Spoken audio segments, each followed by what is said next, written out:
Greetings everybody, John Tar here. This is my channel WikiGameGuides, and today I wanted to make a video about the rebel support skills and how to get a helicopter at any time, and talking about how unbelievably powerful these rebel support skills can really be when they're fully upgraded.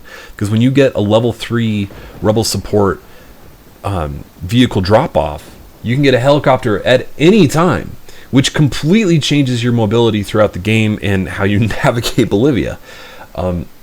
Honestly, getting the level 3 vehicle drop-off should be the first thing you do in the campaign. Put all the side missions aside, all the main quests aside, and just focus on this first. Because helicopters they can be very hard to come by. In addition to the vehicle drop-off, if you're playing on realistic difficulty and you're trying to stay stealth, these skills are an absolute lifesaver. Like, for example, the level 3 spotting skill, look at the radius on that circle there, and it instantly marks everybody within that circle. I just marked every single enemy within that base with a click of a button. And it only takes 60 seconds to cool down when the skill is completely upgraded with all the extra cooldown bonuses. So, first things first, I want to talk about how to actually upgrade the skills. So every territory has lots and lots of intel caches. There's one right in front of me right here that I'm going to run down and get to in a second. Hopefully I don't set off all the alarms in the process. When you get to this intel cache, you're going to want to choose the rebel skills info first. And there are many more intel caches in each territory than you actually need to pick up. So anytime you go to a new territory, just the first priority should be, well, until you have fully upgraded all the rebel support skills, get the intel cache. That's a kill. And let's pick this up real quick. Investigate and choose the rebel ops, to locate the rebel ops, and it's going to mark all of the rebel upgrade missions in this territory. So see, it just marked 6 different missions: spotting, vehicle drop-off, guns for hire, mortar, diversion, 2 vehicle drop-off missions in this territory. Super helpful. And the second intel that you get, the rebel ops locations will not even be an option for you to grab. There are multiple skill point upgrades that you can find through the intel and that kind of stuff in each area, but for now, I would just the first things first, just focus on getting the vehicle upgrades. So, oh, can I climb up this hill, please? There we go. Very nice. Also, all right, so let's take a look at the upgrade screen first. The Rebel Support upgrade, I don't think this does a good job of explaining how these upgrades work either. Because you can kind of see that they're broken down into chunks of 3 within each skill. And it doesn't really make it clear, and I was kind of confused for a while by the fact that when you get to that next tier, that is when the upgrade for the power actually goes up. So after doing 3 vehicle drop-off side missions, the 4th one, all of the vehicle drop-off missions on the map, instead of saying, well, mine says right now that I've already unlocked all of the upgrades. Before, it would have said reduces the cooldown, but then after doing 3 of them and then getting the ability to go to the 4th little notch right here on the vehicle drop off, then all of the missions, the same missions that were right there, they change from cooldown to power upgrade. So to get the level 3 vehicle the level 3 power for the vehicle drop off, you have to do 7 of those missions. They go very quick.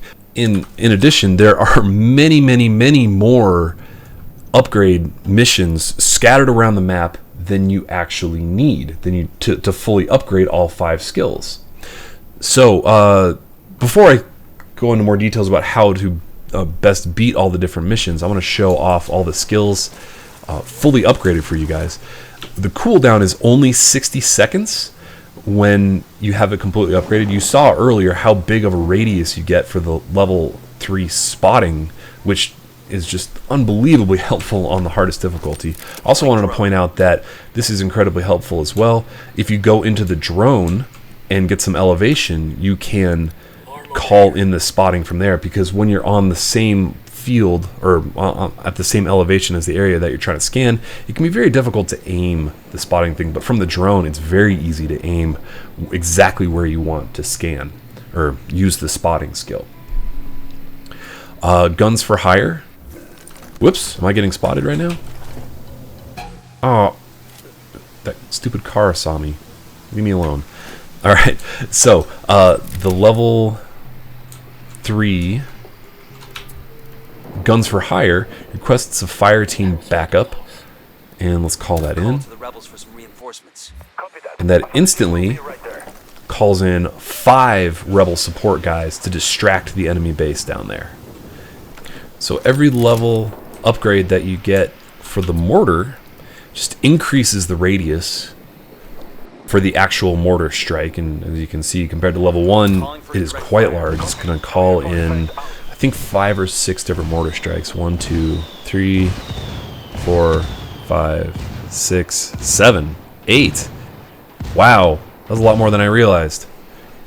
The level 3 diversion skill Call the rebels for a diversion. increases how many rebels come in to distract the enemies, as you can see them here. Let's take a look as they run in. This seems kind of bush league of Swain. Love it. And finally, the level 3 rebel support for vehicle drop-off, instead of just getting like an average truck or an armored vehicle, you get a helicopter. Instantly dropped. It's very close to where you are. The way the game drops it, sometimes they just go sliding down a hill. It's kind of silly. And unfortunately, this helicopter does not have any guns on it, so it's not as powerful as some of the other armored helicopters throughout the game. But it completely changes how this game plays. Again, to reiterate, do the vehicle drop-off missions first. The spotting missions are incredibly easy to do, but they're going to require a helicopter. Almost always require a helicopter to do, because the mortar upgrade missions are incredibly difficult. You have to protect a radio for 2 to 2.5 minutes as a bunch of enemies just come swarming in and try to destroy it. These are hard to pass on the easiest difficulty. The best tip is plant lots of mines around the area before activating the radio, so that when the new enemies come swarming in, that their cars will hit the mines and immediately get killed. And the environment for every one of these missions is quite a bit different than the last one. So if you find one that seems just like it's in a very bad area and you give it a shot and you fail, just give up and go to another area, because like I was saying, there are many, many, many more missions than actual upgrades that you need to get. So if you just find one that's not working out for you, it's not like you have to complete it in that area. Also, when defending those territories, call in the guns for hire. They're very helpful, especially if it's fully upgraded already. So anyway, thanks for checking out this video, everybody. I hope it helped. If you're new to the channel, please be sure to subscribe for more Ghost Recon Wildlands updates from me. And if this video helped you out, please give it a like. Helps me out a lot in return. Thanks for watching, and game on.